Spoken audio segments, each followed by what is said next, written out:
Tonight on Connecticut's news station, one round of storms coming to an end, but a weather impact alert for more heat and potential storms tomorrow. We'll break it all down. A celebration of two police officers who saved two toddlers from their own father. How the officers saved their lives and how the town said thank you. In Milwaukee tonight, they're wrapping up night 2 of the Republican National Convention. Now that most of the intrigue is over who Trump's running mate will be, the GOP is getting down to business and refocusing on its core campaign issues. We'll take you to the convention ahead. Now at 10, this is Fox 61, Connecticut's news station. And we begin tonight with the forecast. It's another unsettled, stormy night, and tomorrow isn't looking much better. Thanks for joining us on the CW here for the news at 10. I'm Brent Headon. And I'm Sarah Sanchez. Our team has issued a weather impact alert for these storms, and potentially more, plus the brutal heat and humidity. Just a few moments ago, we heard some loud cracks of thunder here in Hartford, and that storm's now making its way across the state. Yeah, this was the view from the Fox 61 sky deck just about a half an hour ago. It was hairy is the official meteorological term. You can see flashes of lightning and strong rain coming down. Meteorologist Ryan Breton in for Rachel tonight with everything you need to know. Ryan? Yeah, Brent, that is absolutely the official meteorological term. There was a lot of lightning with this cell that just flared up right over Hartford. And as it's moved into eastern Connecticut, wouldn't surprise me if there have been some pockets of wind damage. Right now, it's from Putnam down to Killingly over to Brooklyn, and it's very quickly going to move into Rhode Island. But there is some heavy rain, thunder, and lightning right now, just crossing over 395. And looking at the radar when it was back over Brooklyn and Killingly, there is a signature in here of some strong winds. Right now, potential 65-mile-per-hour winds being measured by the radar just over the border in Rhode Island. So it wouldn't shock me if there were some downed trees and limbs with this thunderstorm as it moved through the quiet corner a short time ago. As for the rest of the state, it is quiet. And I think that our storm threat tonight, after that thunderstorm crosses the border, will pretty much be over. 82 in Hartford, it's 85 in New Haven. It's another very warm and very humid night. And tomorrow morning, we'll start with temperatures in the low 70s. Plenty of sunshine tomorrow, but we have a weather impact alert for both the high heat and humidity. It will feel like it's up near 100 degrees again, and potential storms. The timing for those beginning at about 2 o'clock and the threat going into tomorrow evening. Heat advisory is up for most of the state tomorrow, and that goes until 8 o'clock in the evening. So again, it's going to be a day with a heat index 95 to 100. You'll have to seek AC, a cool place, and certainly hydrate through the day. As for the storms tomorrow, the timing for that potential begins at 2 p.m. and goes through about 10 o'clock in the evening, and you'll need a way to get alerts and get inside if a storm does hit. This all brings a big change for the rest of the week. I'll be back to talk about it in about 15 minutes. Back to you. All right, Ryan, thank you. Make sure you download the free Fox 61 News app to stay aware of any severe weather that might impact your day. Get alerts sent right to your device and monitor the hour-by-hour forecast in your hometown. The search continues for two swimmers who went missing in Candlewood Lake late last night. Crews spent the day scouring the water looking for any sign of the 26 and 38-year-old men. The two reportedly jumped off a boat sometime before 10:30 at night. Today, search and rescue shifted into a recovery operation. Officials say the heat is not helping either.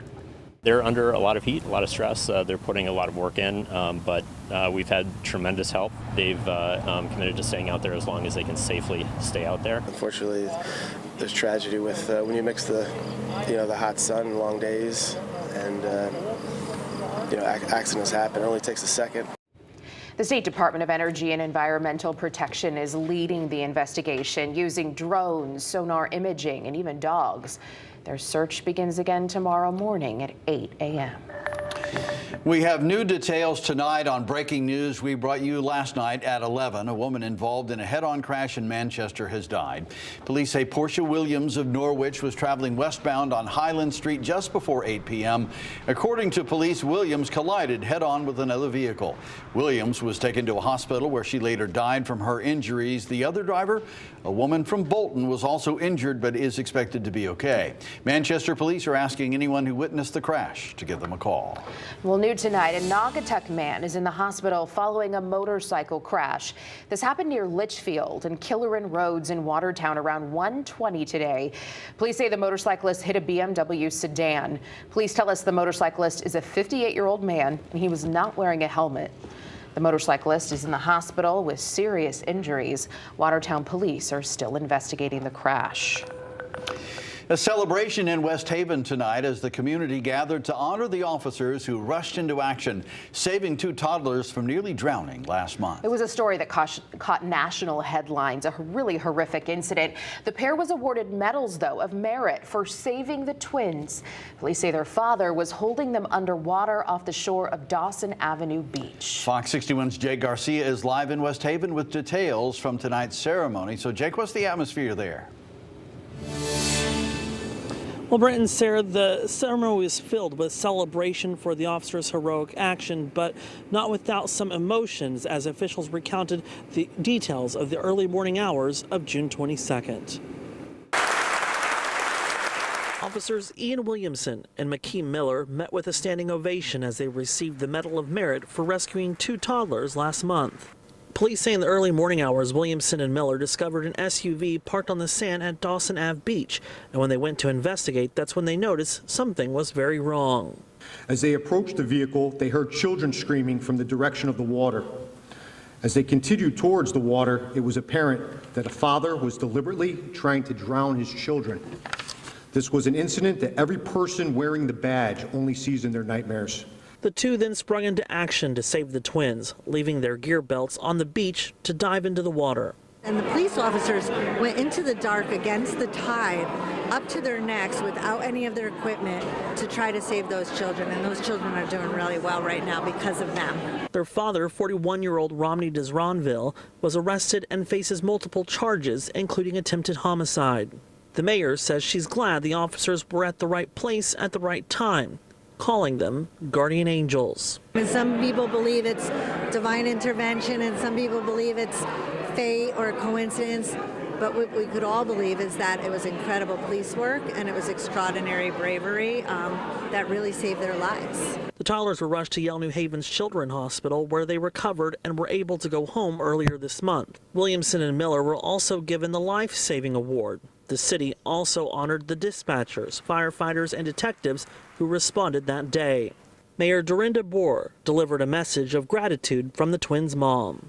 I would like to thank you, Officer Miller and Williamson, and everyone on your team involved for saving my twins.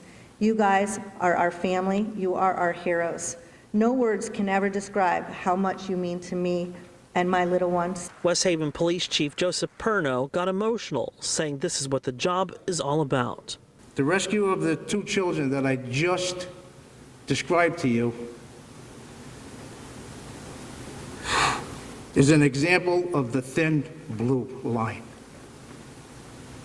That's what it's all about. And the suspect is due back in court on August 29th. Reporting in West Haven, Jake Garcia, Fox 61, Connecticut's news station. Thank you, Jay. Boy, what a good thing it is those officers were there at the right time, at the right place. All right.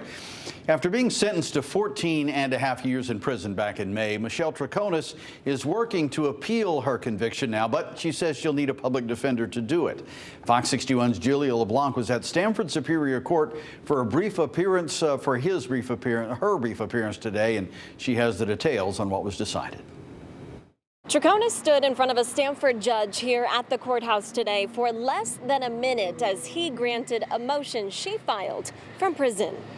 State versus Michelle Tronas. Michelle Tronas on the docket at Stamford Superior Court, this time appearing with a Spanish interpreter and a representative from the Public Defender's Office. Just asking that the application be granted today, Your Honor, and that the Legal Services Unit in Hartford be appointed, please.